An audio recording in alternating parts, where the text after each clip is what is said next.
Hey, what is up, everyone? Welcome back to another episode of the New Evangelicals podcast. I am your host, Tim. If this is your first time listening or watching, thank you and welcome to the show. We do a lot of things as New Evangelicals. We're on Instagram, on TikTok. We have a Facebook community, and we love to podcast. So today I'm bringing you a fresh episode. I have on this week's episode Stacy.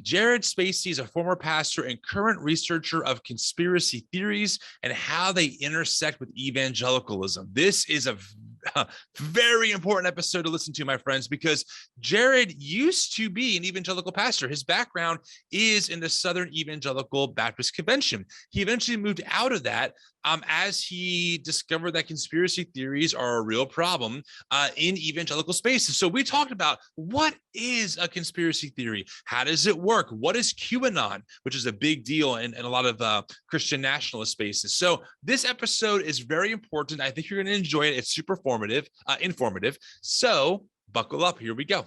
That being said, as always, I want to say two things. Number one, this episode is brought to you by Mad Priest Coffee. We love Mad Priest Coffee. We love their brand. We love everything that they do. They are delicious. They have great campaigns trying to end Christian nationalism. If you go to madpriestcoffee.com and type in TNE promo, let me back that up. If you type in TNE20 in the promo section, you'll get 20% off your order. So make sure you do that. They're a small business. They treat their employees fairly. They source their coffee from ethical places, and I love everything that they do. Also, do not forget, we are going to Trip Fuller's Theology Nerd Homebrewed God Pod Edition Beer Camp, October 13th through 15th. You can get tickets in our link in our bio. Wow, I'm thinking of Instagram today. You can get tickets in our link in our show notes. If you type in TNE in the checkout, you'll get $50 off your ticket, and that $50 goes to us. So you win, we win. It's great. So make sure you do that. It's a star-studded lineup for us deconstructing Christians. I mean, you name them, they're going to be there. Let's see. Peter Enns, check. Adam Clark, check. Dr. Robin Henderson Espinoza, check. Trip Fuller, check. Brian McLaren, check. Diana Butler Bass, check. And so many more. So make sure you get your tickets. I cannot wait to meet many of you, hang out with you. We'll have a great time. And lastly, I want to say thank you to everyone who continues to share the podcast. We continue to grow. We are averaging 33,000 downloads a month. For me, that's a big deal. A sincere thank you to all of you out there who share our content. If you could do me a favor and you can give us a rating and a review, that would be awesome. Mainly through the Apple Podcast app or through Spotify. That helps us get seen more in the searches and just helps out our overall presence. Lastly, we are a nonprofit organization and we function completely off of donations. We do nothing behind paywalls. What does that mean? It means that you don't have to pay anything to get access to all of our content anywhere. Podcast, free. Our website resources, free. Instagram content, free. TikTok, free. Facebook community, free. So we're able to do that because people donate. If you would be so kind, if you're willing and able, we would really appreciate any donations. It really helps us fuel our work, either through a one-time donation or a monthly donation. You can click on the link in our show notes and you can do it there. All right, friends, without further ado, here's my episode with Stacy. Talk to y'all later. All right. Well, Stacy got you on the podcast. I know so little about you except for I saw your Twitter. I saw you on Twitter, and I saw that you are currently, I believe, getting your PhD in conspiracy theories regarding how it relates to evangelicalism. And I said, oh my gosh, I got to get you on the show. You are the person I've been looking for. So thank you for making time to come on. I really appreciate it. Yeah, absolutely. Good to be here. Good to have an interesting conversation down the rabbit hole. I agree. Before we get into some of the more, detailed parts of the conversation, I am kind of curious. You kind of shared with me a little bit before we started recording, but for the audience out there, what is your background and what led you to start studying conspiracy theories in evangelical spaces? Yeah, I was raised a lot in this bubble, right? I was in the South. And so we'll get into that. The South is one of the major predictors of conspiracy theories. And so I was raised in the South. I was in institutions either adjacent to or right in places like Liberty. And so I've been in these spaces, and I've pastored in these spaces, right? And so the idea of conspiracy theories is not something that was just invented in 2016 with Trump. I think the longer I've been in these spaces and the more that I've even stepped out here in Scotland for a while doing my research, that some of it is a feature, and being able to unpack why that is. It's not just like an academic endeavor. This was something that is personal, something that is helpful for me to disentangle. And that's the thing. Conspiracy theories is just one way to talk about this bigger thing of evangelicalism. What's wrong with it, what might be right with it. And it's not about fixing it as much as it is saying, if I have misapprehended or gotten God wrong, I'd want to know. And so there's that way where this is incredibly personal. Conspiracy theories are always sensational and interesting. And anytime someone asks, what are you studying? I'm like, conspiracy theories. There's no shortage of there's either one or two reactions, someone wanting to share the conspiracy theory they believe. And so it's like a magnet, man. And even since we moved here to Scotland, I have a neighbor right around the corner who has US conspiracy theories plastered on his windows, and "Let's Go Brandon" on the back of his car. And this is in Scotland. Wow. So you can't get away from it. So that's a little bit about me, a little bit about my background. I come out of these spaces, I come from the house. And so trying to say something honest and truthful in relation to how we conceive of God, it's important work. No, I totally agree. It is important work. As I'm sure you're well aware, there's a lot of people who are kind of in the same spot that you were, right? And maybe are, where it's like, well, I grew up in these spaces. I don't want to say it was all terrible or all bad. I mean, there's a reason why I was there for so many years in my life. However, the farther I get away from it, the more I realize like how deep the rabbit hole really seems to go when it comes to, I would say specifically white evangelical spaces. I'm sure that conspiracies exist in other parts of the evangelical house, but my tradition is really, in the white evangelical world. So as we kind of dig into this, I'm kind of curious because I've actually have followed, I think on an amateur level, but I followed a lot of the conspiracy theories I've seen in these spaces. So I'm kind of curious to see if what I've been reading and kind of how I've been thinking about it stacks up, or I'm kind of curious to see how it stacks up against your actual research, Right. So looking forward to that. So to kind of get into it, how do you define a conspiracy theory? Let's start there. Okay. Like what actually is a conspiracy theory? Yeah, so the leading research, at least that's come out since COVID, there's some researchers out of Hebrew University in Jerusalem, and they define it three things, which I find is really helpful. So the first thing is this belief, right, in a hidden, pervasive, secret evil or secret force, right? So that's the first. And then the second is that you're either with it or you're against it, right? There's no middle ground. So it's really hard categories of good and evil. Another way of talking about that, like it's Manichaean, which that's a technical term, but some of the listeners I think will pick up on that. And then the third one, it's impossible to disprove.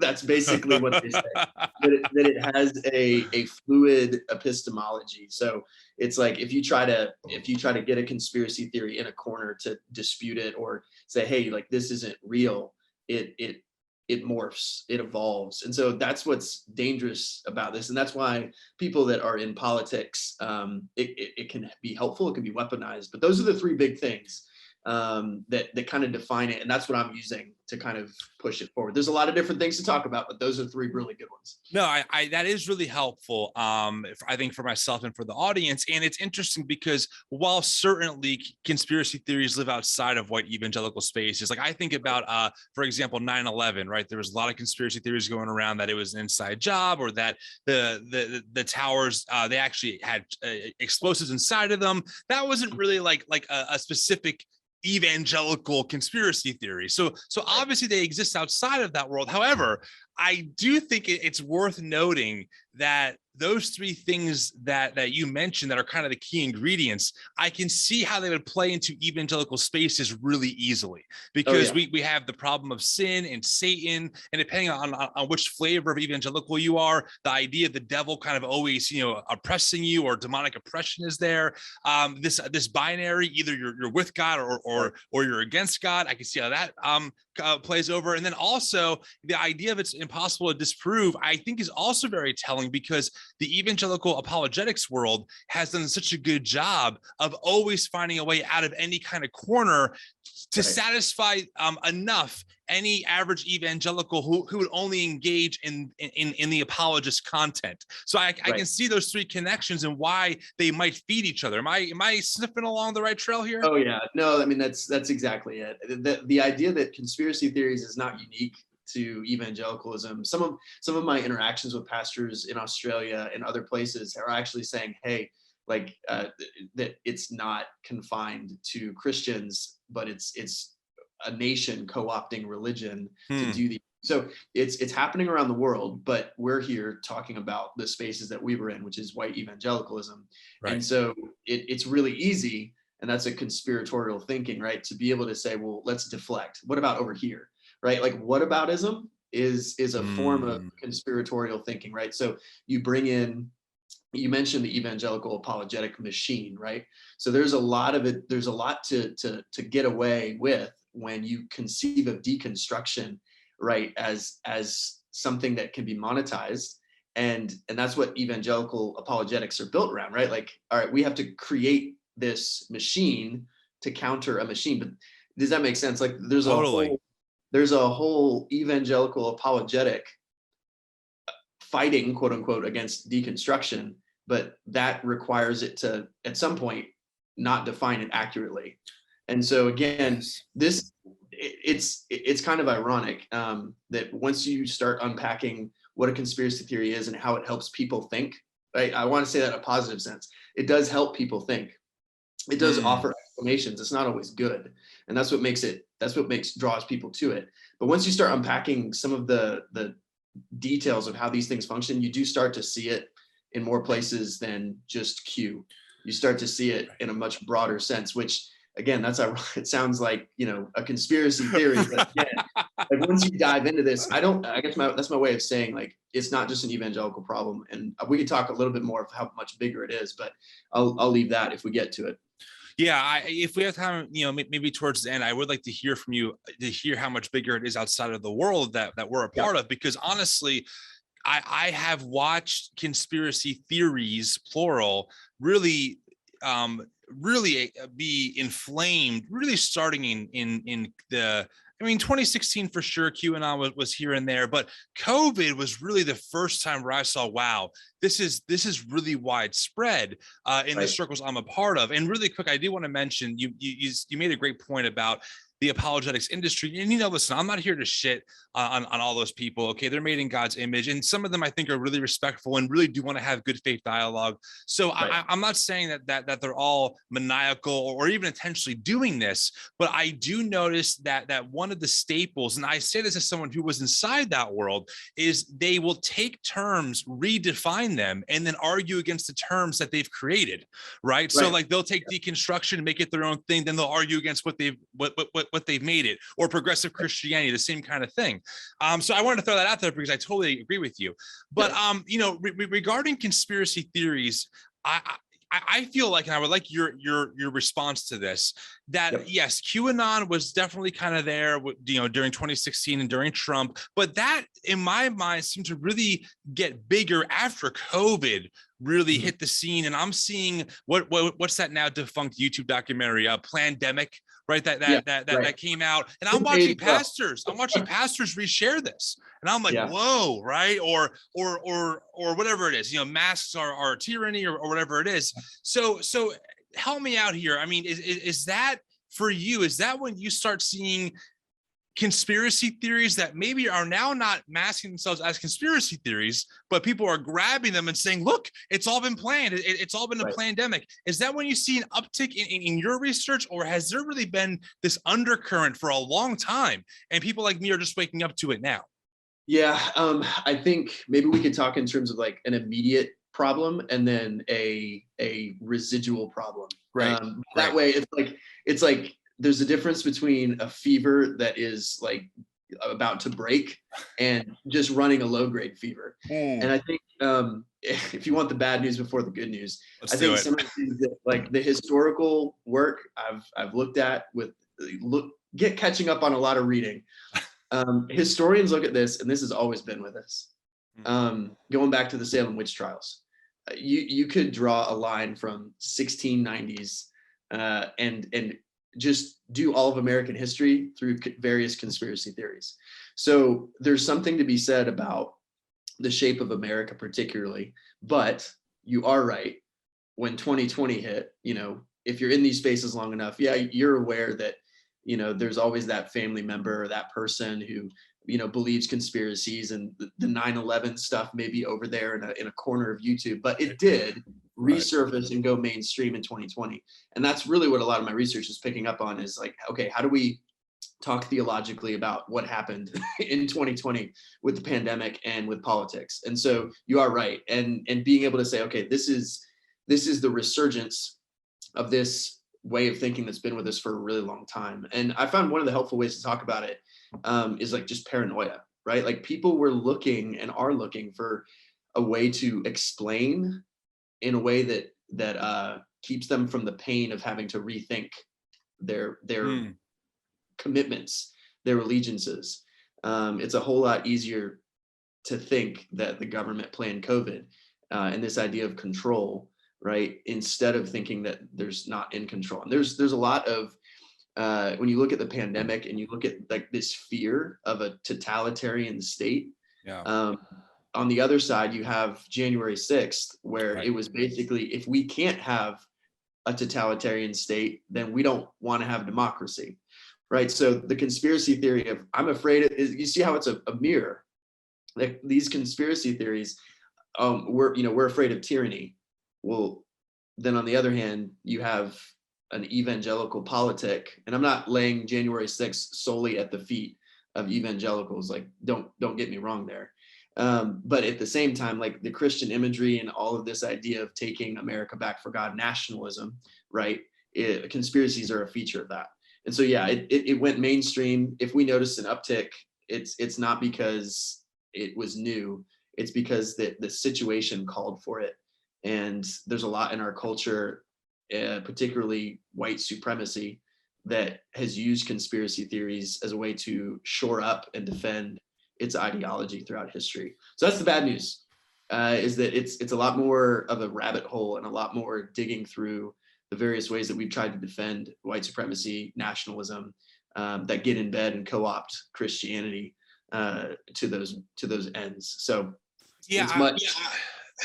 As you're talking, I'm writing down. I'm like, okay, here's a question. There's so many ways to go. And I guess that's one of the staples of a conspiracy theory or theories, is that there's so many ingredients in it. How do you really dissect piece by piece? Because by the time you dissected piece number one, the other 10 pieces have moved on to something else. So you can never like fully catch up. Listen, you might not want to blame January 6th on evangelicals. I certainly do. Frankly, I mean, and I mean that sincerely, where, listen, if the data shows that it was mostly a bunch of atheists who started this whole thing, then I'll concede the point. But from where I'm sitting, Trump, Eric Metaxas, Proud Boys, etc., all have Christian elements. I mean, strong Christian elements to why they did what they did. And I also remember watching the whole prophetic movement, quote unquote, right? I'm prophesying Trump is still the president. That is what, in my opinion, is what it was the fuel behind what led up to the insurrection, was really evangelical theology completely hijacked and twisted in conspiratorial form, along with QAnon. Right. Go ahead.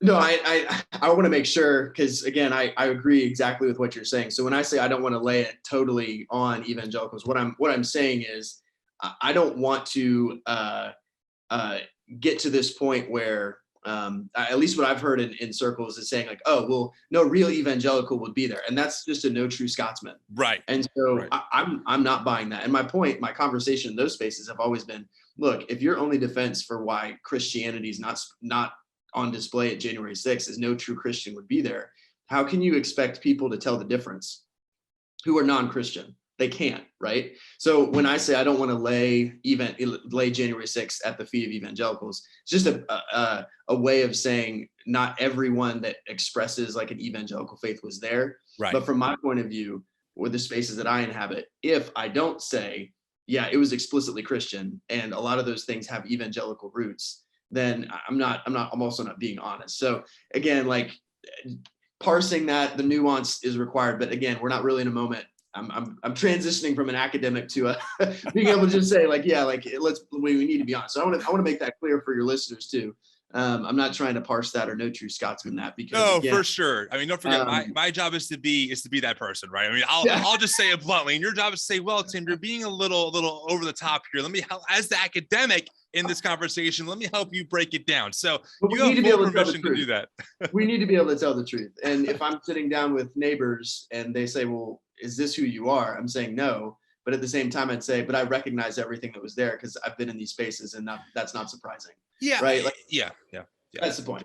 No, it's a really fair point. And, to be transparent with you, I sometimes I'll say blunt things like this with people like yourself, because I want to know, like, okay, how are they going to respond? Because you're the ones who are spending the real time reading, understanding, breaking this down. Right. And so if I'm wrong, I want to know, right? If you said, listen, Tim, I get it.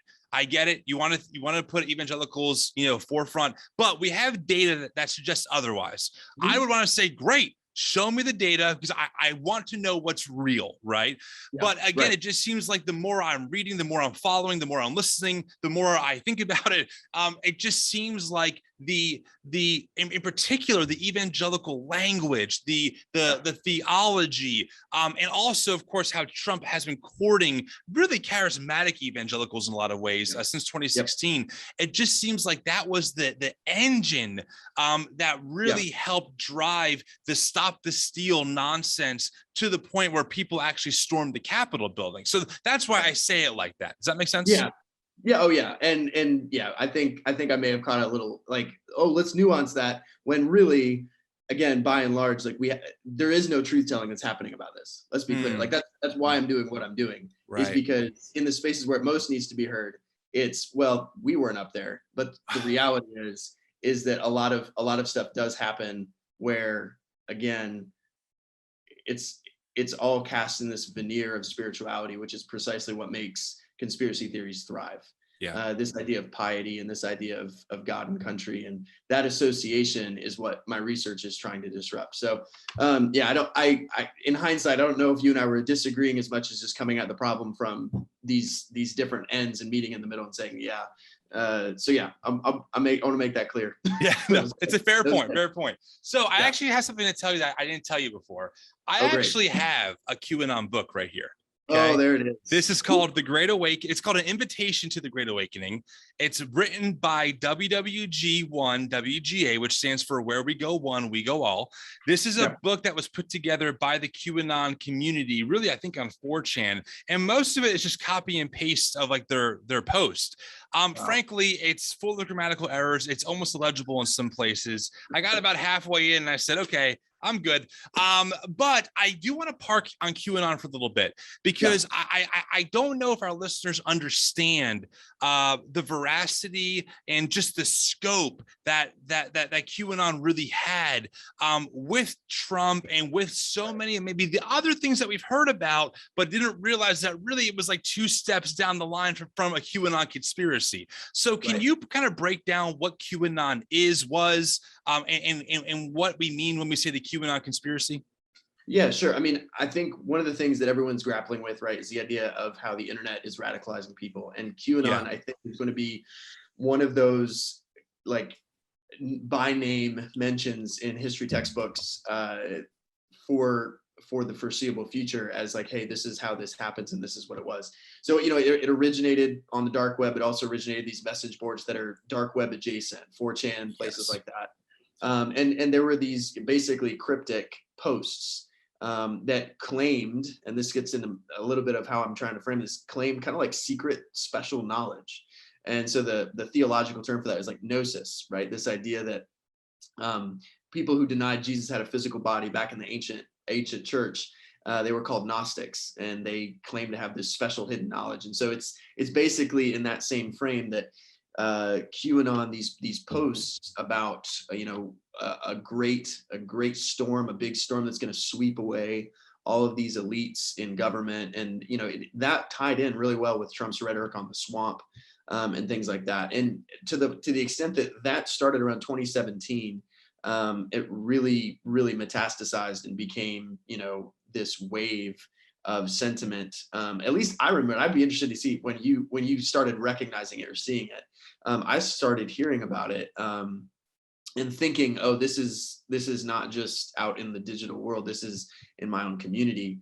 Was actually George Floyd, Breonna Taylor, like that moment when the QAnon thread over sex trafficking kind of became a rally point for white evangelicals who didn't want to talk about race and didn't want to talk about police brutality. And it was kind of like, and this is a feature of conspiratorial thinking, it's deflection or distortion.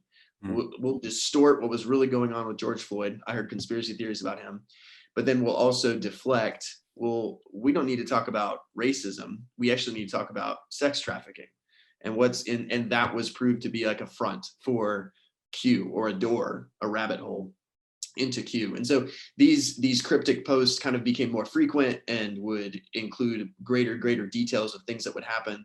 And as scholars look at this, one of the things that's interesting and is not at all surprising is that nothing comes true. Right. Nothing comes true. And yet, and this is where some of the sociological data that you're interested in.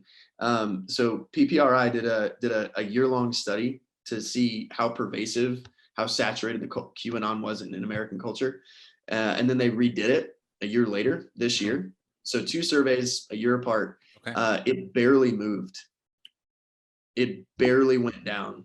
Wow. 1 in 5 Americans still believe it. 25% of white evangelicals, 25 down to 23. Okay, that's not a substantial change. Right, your margin of error in these surveys is what, 3? Usually it's like 3 percentage points, exactly. So it's negligible. So it's nothing. 1 in 4 Republicans, and this was basically said like, hey, it's a feature, and all you need to do. So I'm kind of giving kind of where it is now. That's what it was. That's how it was used or marshaled in the election, the insurrection, particularly with evangelical flavor. And now we're at this point where, I mean, if you're paying attention to the political rhetoric, there are QAnon candidates. That's how they're being described, or they're using this language intentionally. Yeah. And so it's become a part of our political discourse in a major way. And that's where I think your point on, even I keep coming back to this, but the link between evangelicals and January 6th, I think we're only going to probably shore that up even more, given how overt the Christian National / QAnon link is.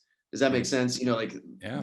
It'll be proven before, during, and after that, evangelicalism, the ideology and the theology that underwrites that ideology, has just been such a major factor in driving people towards Q. So that's going a little bit beyond, but that's Q in a nutshell. There's a lot of various claims, Democrat pedophiles, all of that stuff that was a part of those cryptic messages.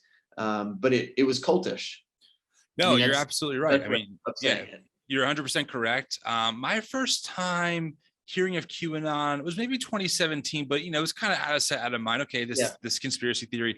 And then I remember seeing Q, like the sign at Trump rallies. And then I remember when Trump was asked point blank by a reporter, like, do you disown QAnon? And he didn't. And people were really concerned about that because, for obvious reasons. I didn't know the implications yet. I do now, but then I'm thinking, okay, whatever, But like you said, the Save the Children campaign, that's what it was called. Save the Children. That was the big moment where I said, whoa, this is, and for a while I was even concerned, whoa, I didn't know that sex trafficking was this prominent. Because again, I mean, who doesn't want to save kids, right? Who doesn't want to save kids out of the pizza parlor in DC, which we can get into, when someone actually went to a pizza parlor thinking that kids were being trafficked in the basement and shot off the lock with a gun in the pizza parlor, and there was nothing there. It was a storage unit. But anyway, so that's how I first kind of discovered QAnon. And then I remember the whole Wayfair thing. Do you remember that? when oh, this cabinet is $10,000. It's really code for trafficking kids. And again, if you don't know any better, it's convincing, right? Whoa, this makes sense. It kind of plays on like that sixth sense of like something isn't totally right with the world, and then you go, I found it. Like, we're trafficking kids. So from there, I kind of went pretty deep into it because I was just so fascinated by it. I was really starting to understand that there's a lot of evangelicals who are parroting this. And also I realized that certain politicians were really picking up, like Marjorie Taylor Greene's a great example of this, someone who still espouses, QAnon conspiracy theories at times. So I'm with you. I followed this as closely as I could as an amateur. But when I started seeing pastors and lay people starting to repeat QAnon talking points, especially when the election happened, right? And I had friends of mine, one friend in particular, who was a pretty well-known, in my circles, I'm a drummer. He was a well-known worship drummer. We were incredibly close. He was sending me legitimate QAnon conspiracy theories about how the election was stolen, proving to me how the election was stolen. Any day now, the storm is coming. The inauguration isn't going to happen. Trump will be restored. And it ended our friendship. Like, he stopped talking to me because I was like, dude, this is crazy. But for the listeners out there, if you think sex trafficking, if you think the election was stolen, if you think, the storm, that's all tied to QAnon. That's how robust QAnon is. And it gets its start, like you said, Jared, not to repeat, the same thing, but it started on the dark web, which is a way of accessing a different part of the internet that's hard to get a hold of, but it jumped kind of over into some more, I'm not sure if you call it the light web, but like the mainstream web, right? On some more, what's the word I'm looking for? I would say horrible message boards, namely 8chan. Now it's called 4chan. But I think my question to you, Jared, is, in your research, and again, I'm asking this because I wanted to know if what I say publicly is bullshit, or, I don't think it is, but you're an academic here. How much do you see right-wing media at least allowing these conspiracy theories to go on, if not silently, like codedly reinforcing them? Does that make sense? No. So, yes, I don't know what you want me to say to that. So here's the interesting thing. And this is just publicly available data. We're not really even getting into how I'm trying to piece this and essentially say that this is a feature of how evangelicals have done politics. But here's the thing: if someone identifies ideology, if someone identifies as conservative, if that's like their descriptor for the politics that they practice, they are 2.7 times more likely to be a QAnon follower, right? These are the Republican, 2 times more likely. If they say, but here's the thing: the biggest one was for media. If they follow far right news, you are 4.9 times more likely to buy into QAnon. Like, media choices was the sole predictor completely of whether or not you're going to be a QAnon buyer. So there's a QAnon is definitely cast in like an evangelical or Christian frame. It buys a lot of its, at least in the States, it gets a lot of its authority and legitimacy. And the title of that book, The Great Awakening, is exactly what the evangelical revivals were called, right? Totally. So it's a little too on the nose. But there it is. I mean, can I read a little excerpt for the audience out there? This is in the book. Okay, this is page 16. All right. In February 2018, Q began to sign off on some posts using Q+, the first being post number 791. Post 791 was a verse from the Bible, Jeremiah 29:11. For I know the plans I have for you, declares the Lord, plans to prosper you and not to harm you, plans to give you hope in the future. The next lines were the same, repeated twice, followed by Q+, Project 6, 14-46, Protect 6, 14-46. The verse from Jeremiah, although a message from God to the exiles, in this context was a message directly from the president, telling those on the boards as well as those listening outside that plans were in place. That plans were in place. Patriots were firmly in control. He had plans and they were being carried out. We had nothing to worry about. Okay, this is page 16, and you, like you said, they take Bible verses, right? They take Christian language and they apply it to this framework. And a lot of evangelicals, especially conservative ones, tend to buy it hook, line, and sinker. Yeah. So so 1 in 5 Americans, but it's 1 in 4 white evangelicals, right? So Goodness. and that's full buy-in, right? And so one of the things that I've been doing and looking at, right, is to your point. Yeah, there's QAnon, but then there's QAnon adjacent. Break that down. There is, well, there's, oh, you know what? I'm going to go to DC and I'm going to march on the Capitol. But then there's, oh, that was stupid, but it makes sense. Yes. There is this respectability that comes with this conspiratorial stuff that you don't have to be bought hook, line, and sinker in these particular claims. Like someone saying, oh, like, hey, look at post 791. That's extreme. But what is really concerning is how saturated that, and this is where we can distinguish between conspiracy theories and conspiratorial thinking. Okay. Right? Go ahead. If I could get in, and this isn't an academic thing, I just want to make man. Yeah, I want to make a connection, because the pervasiveness and the saturation of conspiracy theories and this idea that, well, we don't talk politics, which is very common in evangelical churches. Let's be apolitical. This is beneath us. But when you look at how, for example, one of the largest evangelical denominations, the SBC, plays itself out in its politics, if you've been paying attention for the last 2 years, you know that a lot of the same political rhetoric of stop the steal is being played out in the SBC's denominational politics. And it's even worse when you realize, right, that some of these particular conspiracy theories, the latest one being groomers in the public school, right? That's how these things evolve. But the latest one being groomers, and this idea that conservative evangelicals need to resist the grooming of their children in schools, while we are grappling with 20 years of sexual abuse cover-ups in the Southern Baptist Convention, right? So like this conspiracy, this way of thinking has a powerful way to distort and deflect where the actual evil is located. And in that sense, like evangelicals, by and large, we have been completely complicit. And you don't have to be storming the Capitol steps to see this as a problem that is affecting churches that have bought into this. And I put it this way: ideology as theology. There's no other way to put it. And so again, I wanted to make that connection, at least for the listeners who are like grappling with, how do I explain like sexual abuse in the SBC for 20 years? And then my evangelical friends who want me to believe that Democrats are secret pedophiles. Well, this conspiratorial thinking has a long way in just kind of infecting and inflecting how we think and navigate the world. So that was one particular connection I wanted to make, because I do think it's important when we talk about the work that evangelicals need to be doing. Like even if you still buy into that label, or even if you don't, like that's the work that we need to be doing. If you take that word seriously, or even if you don't, it's a label. No one needs to be sold on it or defend it in a way that would cause you to buy into conspiracy theories. Point given. That's it. But yeah, it's much more pervasive than I think than churches probably want to admit, mainly because they don't see it as radical, or they see it as political and not something they need to deal with. But it is particular to Christians, and that's an issue. Like, let me put it this way: if 1 out of 4 people in an evangelical church suddenly came and said, we don't believe the Bible is the word of God anymore, what would churches do? Mm-hmm. It would be the next sermon series. Easy.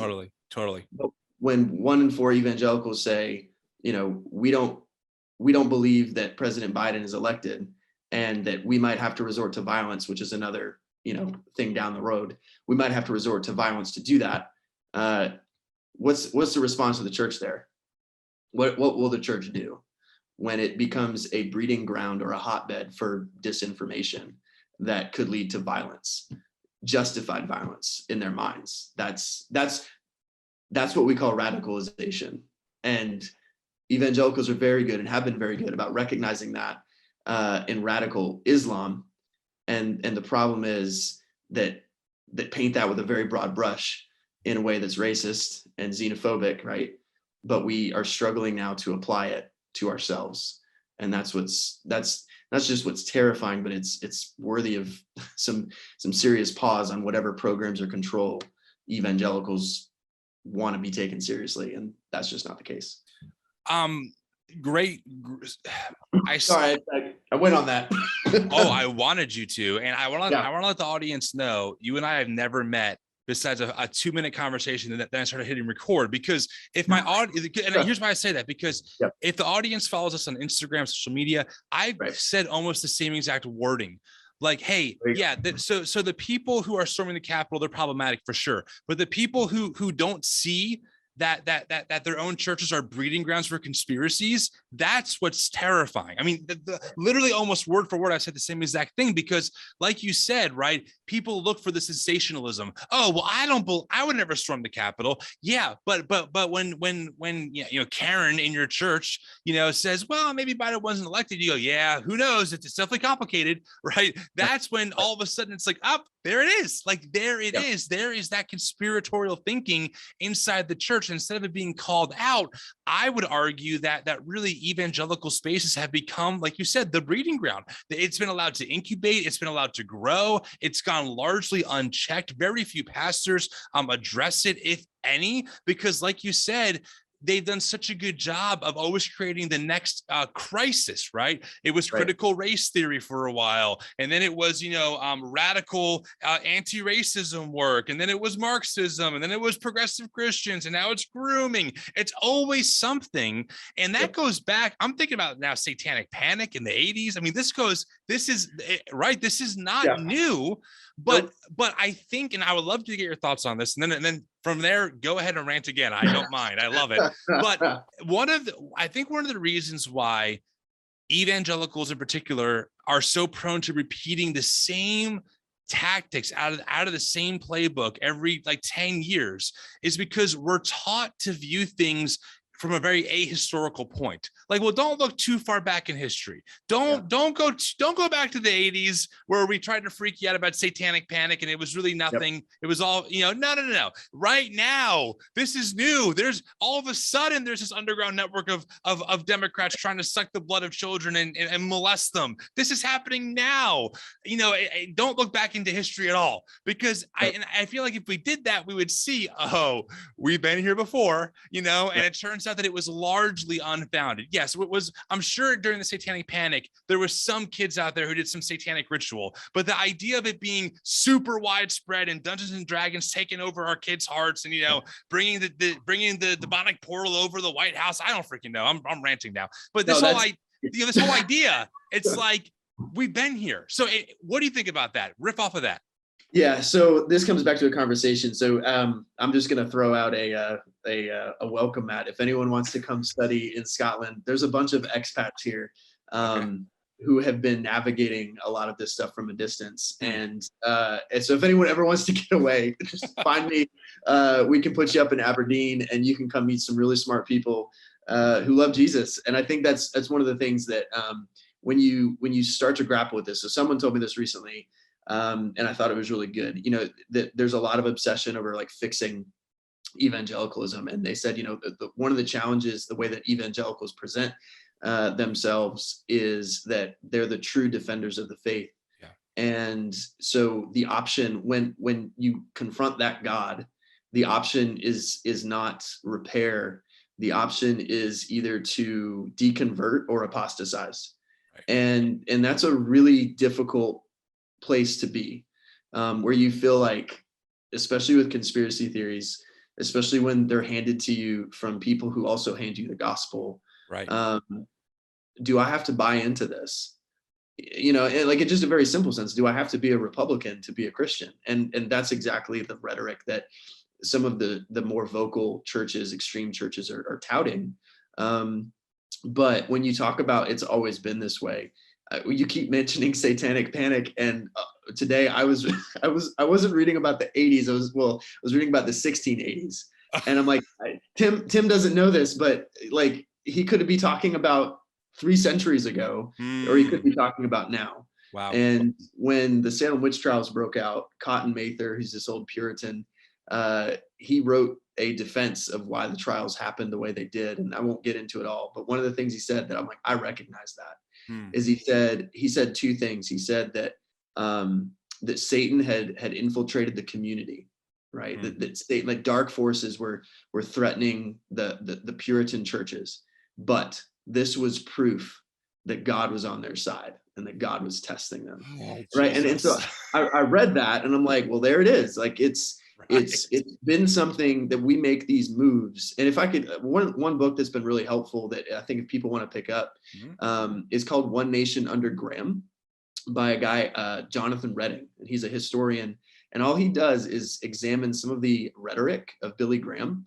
And he kind of shows how under God got in our Pledge of Allegiance.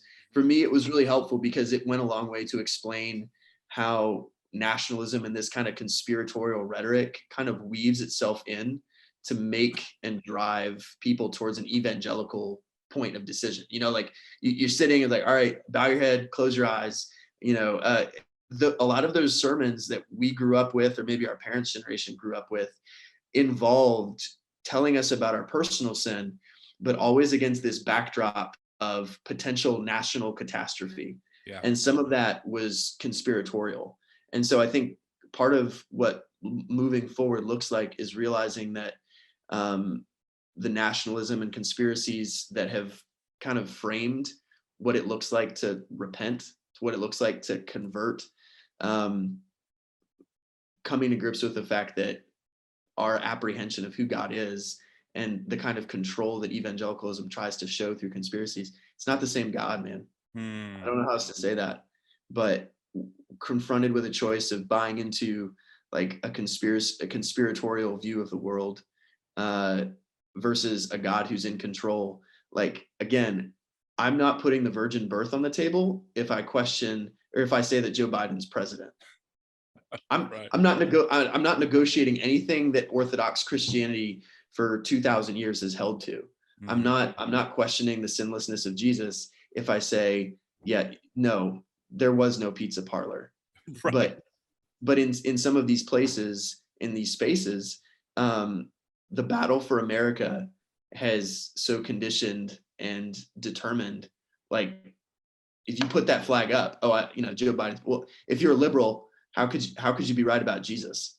And that works two ways, so I think, that challenge, and at least what I've found through some of this research, is it's really powerful when you have theology that underwrites your ideology and not the other way around. And conspiracy theories always, they don't serve theology, right? Like coming to grips of like, it's not about being reasonable. It's about learning to be comfortable with mystery. And there's something really compelling about that. And there's something really beautiful about that, where I don't have to explain, but I get to demonstrate. And I don't have to be concerned over hidden forces or things like that. But let me ask you this question. How big were the Left Behind books for you? Like, did you read them? Was it something you never got around to? Because that's something that it sounds so silly, but man, it's so helpful when we try to figure out why we're here, how we got here. Left Behind, man. I never read the books. I watched the movies. I grew up in my dad's view of the end times was like, when it's over, it's over. There's no rapture kind of thing. But obviously Left Behind had such an impact on people who didn't even have to read the books. I mean, no lie. I think it was maybe 2 years ago. We were maybe 3. It was Christmas morning at my parents' house, and we always stay the night. And I woke up and no one was there. Like no one. I couldn't find anyone. And I'm like 28. I'm like, well, I mean, did it happen? Did the rapture? Did it happen? I'm like, but Tim, what do you think? But like that's how deeply embedded, right? Yeah. That idea, which really comes from John Nelson Darby. I mean, he's kind of the father of this dispensationalist theology, which is really, in the grand scheme of things, pretty new, but obviously it's widely accepted now as like, the rapture. I mean, DC Talk wrote a song about it, for crying out loud, right? I wish we all been ready. Yep. So even though I didn't read the books, I watched the movies with Kirk Cameron, of course, I was a good Christian. But yeah, I mean, it had a huge impact on how I saw the end of the world, for sure. If I couldn't find someone, what do you think of? They're raptured. They're gone. I'm left behind, So it absolutely had a major play on my psyche as a young adult, for sure. Because I think, I think those books and people's view of the end times or what's supposed to happen, I think that drives a lot of the immediacy that you're talking about. Like, I think Russell Moore was mentioning a couple newsletters ago. He said something like, "No one ever came and apologized to me for being wrong that the scanners at the grocery store were not the mark of the beast." Right. And that was pre me. I'm thinking, what the heck, man? I mean, yeah, it was Harry Potter. It was all of we could go back and list all of these crazes, but there's something about this end times apocalyptic view. Yeah. That, if you go back to the 1920s, right, fundamentalists who, were big into this kind of end times, read the Bible and read your newspaper, right? Like, let's predict the events that are about to happen. Henry Ford was big into conspiracy theories. Totally. And fundamentalists actually shared a bunch of his pamphlets in their publishing networks. So this link between like American elite conspiracy theory, all this kind of stuff, it's been in this tradition for almost ever. I mean, it's developed alongside of it. It's how it sees the world. And so again, it's not really a measure of repair. You never really fix conspiracy theories. That's the problem with all this. Like, people want to solve it, or people want to say like, hey, like, how do I get my friend who believes in it to not believe in it anymore? And it's not like I don't have bad news and say, well, no, guess what? They're down that rabbit hole forever. But I do think it has more to be said with, like, eventually there is an exhaustion that this kind of creates, where you just get so tired of having to invent the next thing. Not everyone gets out of that, but at the same time, I think being able to put distance, and this is where churches come in, right? Because paranoia is the exact opposite of faith. But so long as churches buy this idea that they can be apolitical and which is really just partisanship, right? Like, we have to be able to speak into this, because it's not just politics. It is, but it's not. It's like, what is the church's politic? That's the difference. Right. It's not about the ideology of right or left. It's like, how does the church's politics make a difference in the world? And again, it almost boils down to this: if you want people to take the resurrection seriously, the claim of reality, then you need to shore up what you're sure of and the claims that you're making in other places. And probably the most terrifying thing you asked in some of the conversation, it's like, hey, what's the craziest conspiracy theory you heard? I've got two. The first was, did you know that Joe Biden is Jim Carrey in a mask? Jeez, what? Yeah, that's real. That happened. I hope to God none of your listeners have also heard that one, but that was one I heard. Well, I have not. Wow. The worst one though, and this is kind of to my point, was that someone was sharing conspiracy theories with me, and when I kind of pushed back, it was, well, wasn't the resurrection a kind of conspiracy theory? And that's that move where it's like, man, I already believe something crazy. Right. Why not this over here? Right. And as I talk with people who are non-Christians and who care about their lives and see Christians kind of getting fanatical and radical about these things, I think one of the things I've said to them is, look, like, I understand why you're terrified of Christians, and particularly evangelicals, if this is what you're seeing. And I said, like, as someone who's come from inside these spaces, being able to say, like, look, the resurrection is an absolutely crazy claim. And in order to justify having a conversation about how crazy that is, I want to do everything I can to at least be connected as much as to reality here as I possibly can be. And conspiracy theories is one way that we discredit that. And I don't know if people automatically think about that when they're just doing politics, but that's what's at stake. And that's why people feel like they have to walk away from the church completely and discredit the resurrection, because they don't see another way out. And I don't blame them any more than I would blame my neighbor seeing the cross and a noose at January 6th and saying, well, obviously this is Christians. I wouldn't blame them. They don't know any better. They don't know any different. So yeah, that's a lot, man. Well, it's good stuff. I mean, and to be honest, I did kind of think about that when you mentioned resurrection before you even said it. I'm like, well, as Christians, we believe that someone rose again from the dead. And I can see how that concept and idea can be twisted, and also kind of have the door open for, well, if I believe that and that's outlandish, of course I can believe that right now there are kids being trafficked, And I think what makes, and I would like your thoughts on this, what makes a conspiracy theory believable is that there is a hint of truth. Like, kids do get trafficked, right? Like bad things, there have been Democrats and Republicans who have abused children before, right? I mean, who's who's Jeffrey Epstein Yeah. or Epstein, Yeah. right? I mean, that's a person who really lived, who did really horrible things. We know that. So Right. so there is always a hint of like, yeah, I can see that.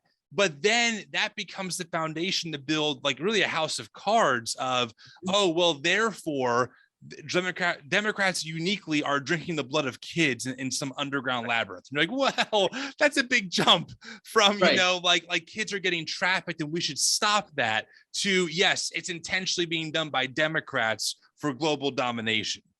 Right. And so that's the interesting part of how do you talk about buy-in, right? Because I'm sure people that are listening, you've got people that come to the Thanksgiving table and you're like, I just do not want to get in a conversation with this person, because it'll go to, blood drinking Democrats in like 0 to 60. But then you also have people that you talk with them for 5, 10, 15, 20 minutes. You don't talk about anything like that. And then all of a sudden, just like a floodgate. And here I will say this, like you're onto something that, people do see leaders, and we do get bits behind the scenes that cause us to lose trust. One of the big things going on over here in the UK is like Boris and his whole government in the UK had they locked the country down, but then they had tons of parties. They had tons of parties and broke all the lockdown rules. Oh my God. Right. So in that kind of environment, right, and you can go back in the United States and find the same stuff, same kind of things. Like people lose faith and trust in institutions and leadership. And some of that is not at fault, but conspiracy theories have always become more mainstream and become more prominent when institutions aren't trusted, when phenomena like a global pandemic happens. And the fact that by and large, like for a lot of at least Western history, right, Christianity has kind of always been the warm water for that hurricane.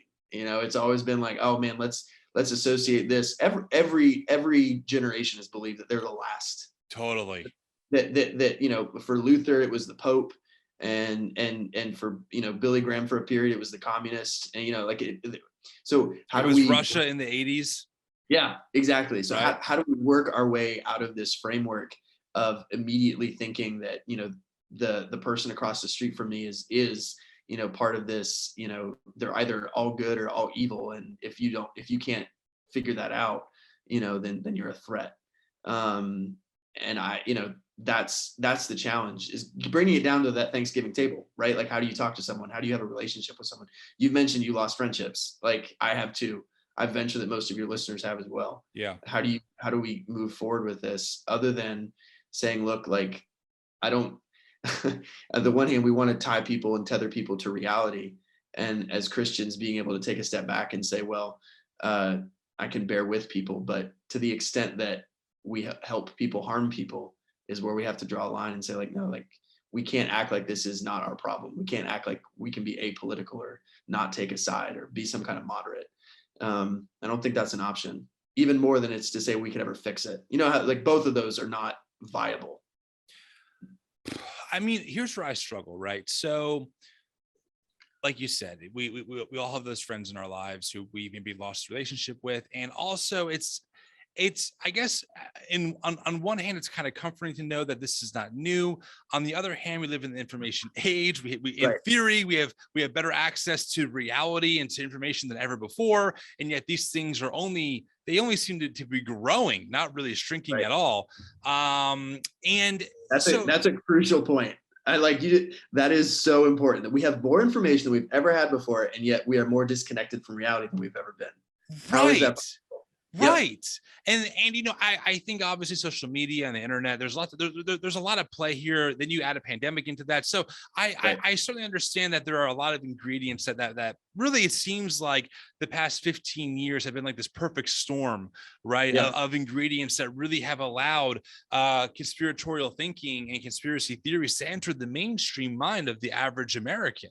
And so where I struggle is like, what do we do? Right? Because if you lose the friendship and you other them, it kind of only reinforces that their own conspiratorial thinking that, oh, see, this is costing me something.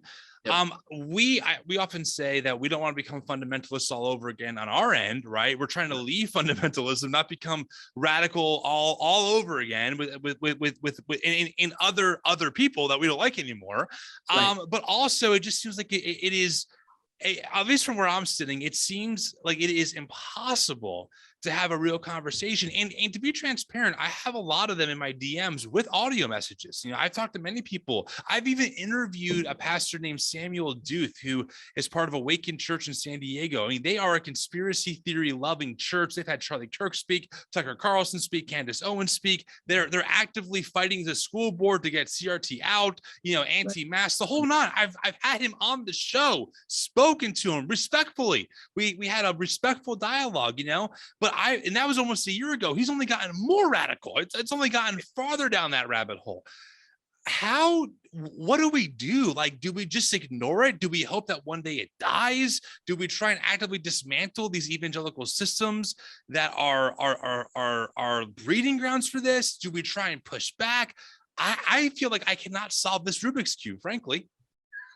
Yeah, I mean, so I think you're right to point out how frustrating. I mean, I hear the frustration, and I'm like, yeah, like I'm right there. I don't.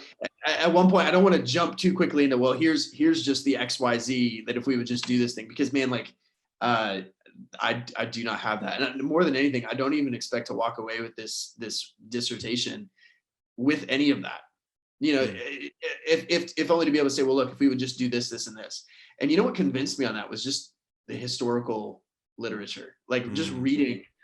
At every turn, there was conspiracies. Yeah. Every time the world got turned upside down, there's always alternative explanations and secret hidden explanations for like what you see is not what you get. Mm-hmm. And that's and here's the kicker, right? Isn't that somewhat of what we Christians claim, right? Like what you see around you is not what's coming. Right. And so how do we live faithfully in all that? So I'm just rephrasing the question.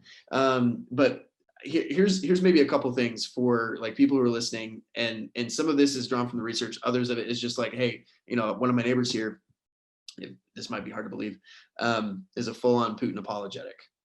Like we're closer in proximity to what's going on in Ukraine. He supports the war. Wow. Okay. So how do you have conversations and relationships with these people? Right. And that's, if we can't do that, what are we doing? So your point taken. Right. So maybe a couple of things. One thing I heard from a missionary who works in Muslim communities, and I asked him a similar question, not thinking it would ever come to this moment. I said, how do you even begin to have a conversation with someone who, just believes radically different than what you believe? And right, at some level, you want to persuade them, right? Like you want them to be like you. How do you begin to do that? And he said, look, I do it by pebbles and shoes. And I was like, what are you talking about? And he goes, well, if I wanted to change your mind and you think of an idea as a boulder, and if I just rolled that down at you, you're Indiana Jones, Raiders of the Lost Ark, like you're going to get flattened. That's the end. Right. But if I put a pebble in your shoe, eventually it's going to annoy you enough that you're going to maybe stop, or you're going to walk slower, take off your shoe, kind of take it out. That's frustrating because a lot of our discourse right now, and maybe a lot of the threats, quote unquote, to democracy are immediate. But when we really think about it, how much of our personal relationships are that immediately threatening? Unless you have a friend who's, buying rounds of ammunition that you notice and you say, hey man, like this, does that make sense? There's a difference between that kind of immediacy and someone who's just like, well, you buy into this. I know you're into it. How do I do that? Right. So I think that was some wisdom, right? That was just wisdom.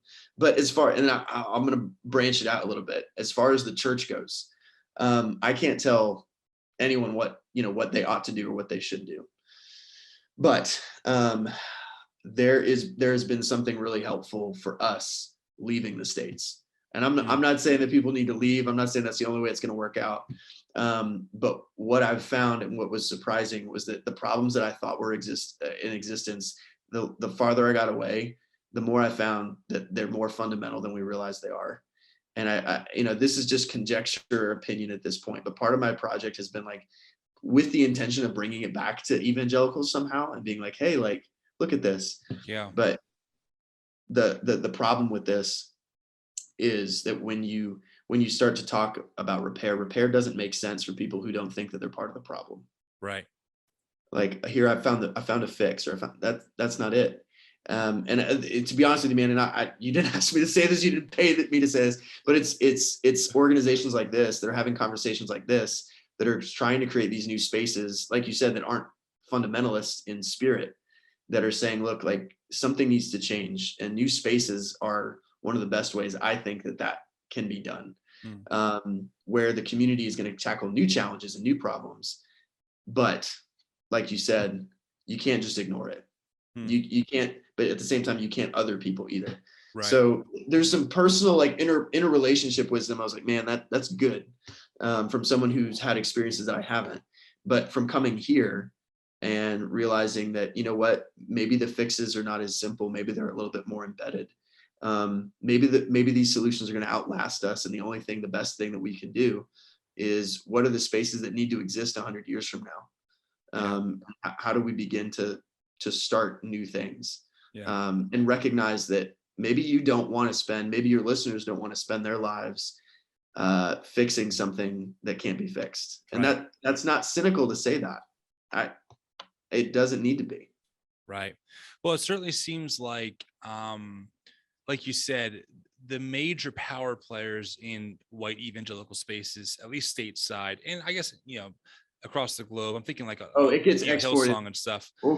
It gets exported. Well, right. And that's what I've been told by quite a few people in our community. Like, hey, I'm in Australia now. We're hearing this over here now too. I'm like, thanks. But one thing I was going to say was, it seems like a lot of the major power players, like you said, they don't think that there's a problem. They only think that they are really fighting the good fight by being part of this thinking of, we have to fight the demonic left, and we have to bring God back to America, and our children's lives are on the line. I mean, it's just really catastrophizing, right? Like you said, where any day, I mean, we can go on to other things about how this affects eschatology, but one last thing I wanted to ask you before we get ready to wrap up is it seems like, and again, you know more about conspiracy theories in general than I do, but it seems like conspiracy theories usually have targets, and they tend to seem to be minority groups or women. I'm thinking about, how a lot of these, even QAnon has some incredibly anti-Semitic, beliefs to them, which is so ironic because so many white evangelicals are major supporters of Israel. But I'm also realizing how even that's the thing, supporting the nation state of Israel does not mean that you necessarily support all Jewish people. But right. So my last question for you is, as you studied this historically, do you also see that trend where these conspiracy theories really target not white men usually? Yes. Damn it, I don't want to be right about that. So I'm just going to, really simply, conspiracy theory. I'll give people an example. 1950s, right? Communism is everywhere. But one of the things that made communism different, okay? How can you tell a communist? It used to be that conspiracy theories were about enslaved people revolting. And guess what? In the States, who's an enslaved person because of the color of their skin. It used to be that Catholic conspiracies were a big thing. But guess what? You can always identify Catholics because they eat fish on Fridays during Lent and they go to Mass, right? So for a lot of history, you could always realize or identify who was part of this. Now you're asking why those people. Well, those people, right, are always a threat to the hegemonic normativity of the white male, right? So there is an element of white supremacy here. There is an element of confusing the categories of for so long we've thought white is American and American is Christian, and we really haven't gotten rid of those conceptualizations in our national consciousness, unfortunately, and especially in the evangelical church. What made communism different? And I'm going to answer this question because this is the key. What made communism different? How can you tell a communist? I mean, you can't. Yeah, I don't know. They're among us. That's what made the fear in the 1950s and the Cold War so pervasive and paranoid. Is they're next to us. So what they did was interesting. If you read some of the source work, like the director of the FBI, he made several moves to try and connect communism with sexual deviancy. So, right, the LGBT community, right?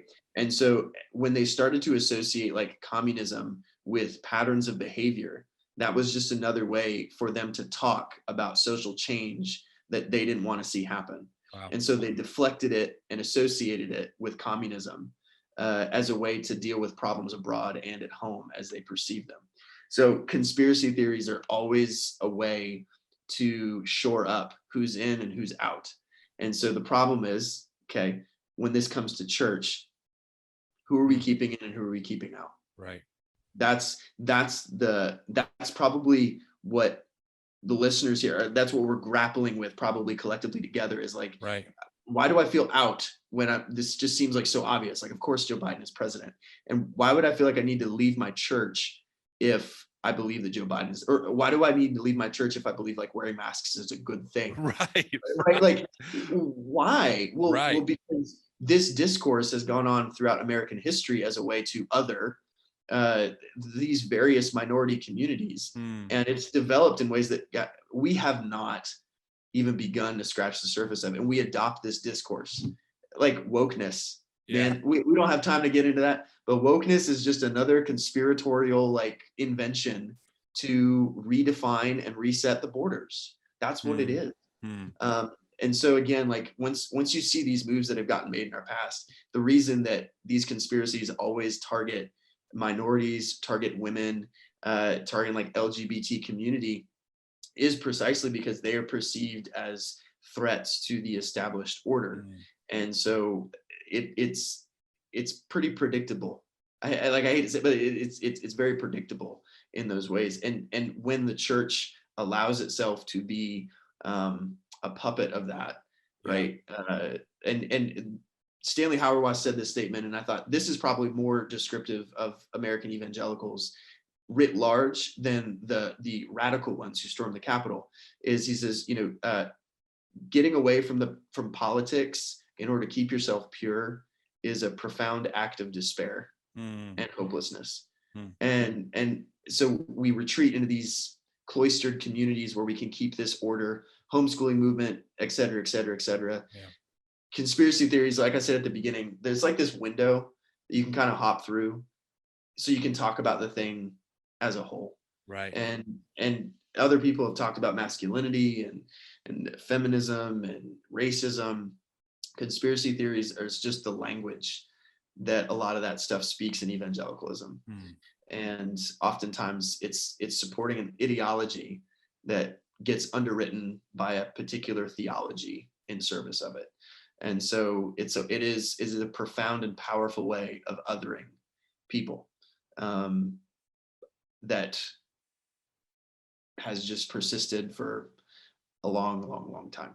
And I don't say that to end on such a negative doom and gloom. but I think at least it's helpful to me to realize that people say it's as worse as it's ever gotten. No. And I think that's some helpful maybe it's just like, look, like maybe it's been worse, maybe it's been better, but these are the days we have, and what do we do with that? And I'll be honest with you, I never thought I would be here in Scotland, and I had a perfect, quote unquote, perfect path into evangelicalism planned out. And it got to the point, man, where I couldn't unsee the vision of God that I had. And if that meant stepping out of evangelicalism or staying, like I needed to step out, right? Like there was no way to negotiate that. And it would have been a lot more lucrative. And I don't have a job. Let's just put it that way. Like I don't feel that. Studying, right? So I say that to say, like, we're making real decisions, and it's not easy, but I think at some point, like, it does keep you connected to what reality is and what faithfulness looks like, even if you don't have all the answers. And I think that's probably the key point, right? Like conspiracy theories claim to have the answer. I'm like, I don't need to know. I can't know. You can't know. And Jesus doesn't need us to know. So, what's going on in my community? What's going on in my physical area? So that's get a little preachy, but these conspiracy theories are a language that are used to other people. And I think you picked up on something that we haven't really talked about, but it's kept minorities in its sights for forever. That's the the difficult thing to grapple with. Well, it's helpful to know though, because then once you're aware of it, then you can really call it out, right? I mean, Yeah. once Yep. something isn't hidden anymore, it's easier to expose it. And I think that as people in the spaces that we are exist in, and our audience, as they are kind of journeying down their disentanglement path, whatever, deconstruction path, whatever you want to call it, I think a lot of us, we want to know what's going on. We want to understand, wait, yeah, why does it always seem like these conspiracy theories target certain types of people, and they usually aren't white men? Right. Like, what's going on there? And that's not a conspiracy theory. There's a reason behind it, right? And then I think a lot of people who are kind of coming out of what I call the basement of evangelicalism for the first time, right? They're breathing on their own, and they're looking to people like yourselves, academics who are doing the work to kind of put us in a historical moment, and to say, listen, guys, friends, this is not new, right? I mean, the end of the world, for example, Paul thought that he was in the last days. I mean, that's not crazy to say. I mean, Paul preached as if at any moment the world is over, right? And so it's not even necessarily an unnatural thing to believe. It's very common to believe it. But as we have history, as we can look at data and kind of see the patterns, hopefully we can use that to make wise decisions going forward, and not think that everything is the new mark of the beast, right? Yep. I mean, at first it was the social security card number was the mark of the beast, and it was credit cards and scanners. And, I mean, you can still look up in the 80s, quote unquote pastors explaining how, all the pillars of communism and all the pillars of Soviet Russia tie directly to the 7 heads of the dragon and Revel. I mean, humans make connections. That's what we do. Yep. Sometimes that could be a really powerful, good thing, right? That pushes humanity forward, that helps human flourishing. But it can also be used as a very negative thing, right? To do a lot of damage to people. And so I think that these conversations are important, because we need to have the tools, we need to have the glasses to see when we hear Charlie Kirk or Alex Jones, or, even more mainline people, right? Like Ben Shapiro or Candace Owens, when they say certain things, there's something underneath of that. Where's that coming from? And so knowing that helps us be able to disarm these narratives that ultimately hurt a lot of people. So I think it's important that we keep doing this work. Yeah. I mean, and that's the thing, like being aware. I'm glad you said that, because, I'm kind of down in these trenches of like, man, like maybe we can't use repair language for evangelicals, and maybe the only options are, like apostatizing or deconverting, and what do we do with that? But, here you're bringing up these really good points of like, again, we are all mediating our reality through these voices. We have people that we love, that we would hate to see kind of fall under the influence of this kind of paranoia. It's an art form, man. It's an art form, and they're performing really well, and being able to say, look, nothing could be more uncharacteristic of the life that Jesus lived, than paranoia. Like nothing could be more unchristlike than living with this idea, of constant fear. Nothing could be further from the truth. And so, being able to be aware of that, to call it out for what it is. I said at the beginning, once you start kind of looking at this, you do start to see it everywhere. And it's bizarre, but like you said, awareness is half the battle. And I think we can start there and see where the rest of it takes us. I agree. And honestly, I'm not convinced these days that we really can save white evangelicalism. I think we have to dismantle it and think about what we build going forward, which would never be perfect. That isn't the point. But the point is that, I'm with you where it's like, I don't know, like if we saved it, what would we save and what would be left, right? I mean, this ideology, the theology, the whole web, the whole industry, it's incredibly well fortified, and it's really embedded. I mean, there is no disease and healthy part. It's kind of all enmeshed together at this point. So I'm with you on that, but I think how we talk about that and how we move forward and how we invite people to journey with us as we do this, I think that's kind of the key, right? It can be tough. And like you said, we certainly, there are people who have said, no, like, you're just crazy and wrong. And I'm going to stay in my QAnon bubble, but you do what you can and you try and go from there. Where can people find you? Are you public anywhere? Do you have any public accounts? Yeah, people can find me on Instagram, Jared M. Stacy, and then on Twitter, just Jared Stacy. It's STACY, no E on that.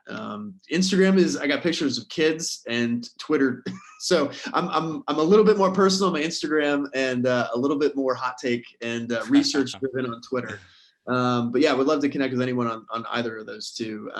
So yeah. It's great. And that's in fact how I've watched your videos and kind of kept up with the work you guys are doing, and I appreciate it a lot. Very It's cool. been helpful. Well, thank you. It means a lot. And Jared, it was honestly great having you. I'm sure at some point when the newest conspiracy theory hits the fan, we'll have to have you back on to dissect all of it and what do we do going forward. So I'll keep you on retainer, for those moments. Jared, we got to talk tonight, but I really appreciate you making time and best of luck in your studies. And thank you for doing it. It's hard work, but it's certainly helpful for us. Thanks, man.